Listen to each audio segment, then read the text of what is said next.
اور یہ بہت اچھا اقدام ہے کہ 31 دسمبر کی رات کو یہاں پر اس طرح کا ایک بے مثال مبارک ایک فنکشن کیا جا رہا ہے، اور مقصد اس میں ایک یہ بھی ہے کہ نوجوانوں کی بہرہ روی سے ان کو روکا جائے۔ جو آج کی رات نوجوان نہیں معلوم کیا سمجھتے اس بات کو، وہ نکل جاتے ہیں اور نئے نئے تماشے کرتے ہیں۔ یاد رکھیے یہ جو تہذیب جو 31 دسمبر کی ہے، اس میں سوائے شراب کے، سوائے زنا کے، سوائے بے حیائی کے کچھ حاصل نہیں ہوتا اس میں۔ اور اللہ سبحانہ وتعالی، اللہ کے رسول صلی اللہ علیہ وسلم کیا فرما رہے ہیں کہ شراب کے تعلق سے آقا نے فرمایا کہ ام الخبائث یعنی تمام برائیوں کی جڑ ہے۔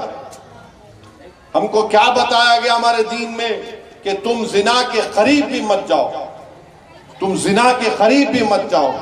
میں نوجوانوں سے دربندانہ اپیل کر رہا ہوں کہ ہم آمنہ کے لال کے لائے ہوئے پیغام کو ماننے والے ہیں، ہم مغرب کی تہذیب کو ماننے والے نہیں ہیں۔ ہم رسول اللہ صلی اللہ علیہ وسلم کے غلاموں کے غلام ہیں، ہم ان کی لائی ہوئی تہذیب اور پیغام کو ماننے والے ہیں۔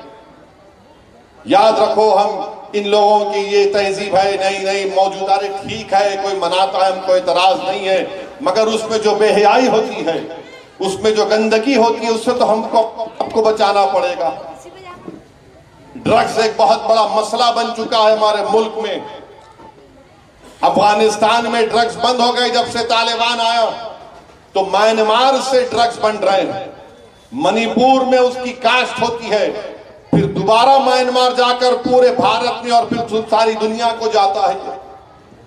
تو یہ ڈرگز ہماری نسلوں کو برباد کر رہا ہے۔ کیسے روکیں گے ہم ان لوگوں کو؟ ایک دیمک کی طرح اس ملک کے نوجوانوں کو برباد کر رہی ہے ڈرگز، اور بہت ضروری ہے کہ ہم اپنی مذہب کی طرف لوٹیں۔ اور یاد رکھیے اللہ کے رسول صلی اللہ علیہ وسلم نے ارشاد فرمایا کہ قیامت اس وقت تک نہیں آئے گی جب تک کہ وقت کو سمیٹنے نہیں دیا جائے گا۔ اس کا مطلب یہ ہے کہ ایک سال ایک مہینے کی طرح ہوگا۔ اب آپ اندازہ لگائیے تھوڑی دیر کے لیے کہ میں پچھلے سال یہاں پر آیا تھا، اگر میں آپ سے پوچھوں کہ کیا میں 12 مہینے پہلے آیا تھا یا 1-2 مہینے پہلے آیا تھا، تو آپ بولیں گے یار یہ تو حالیہ بات ہے۔ قیامت کی نشانیوں میں سے یہ ہے کہ ایک سال ایک مہینے کی طرح ہوگا۔ اب جب آنے والا ایک نیا 21ویں کا سال ہے، ہم کو اپنے ترجیحات کو، اپنی پرائرٹیز کو صحیح کرنا ہے۔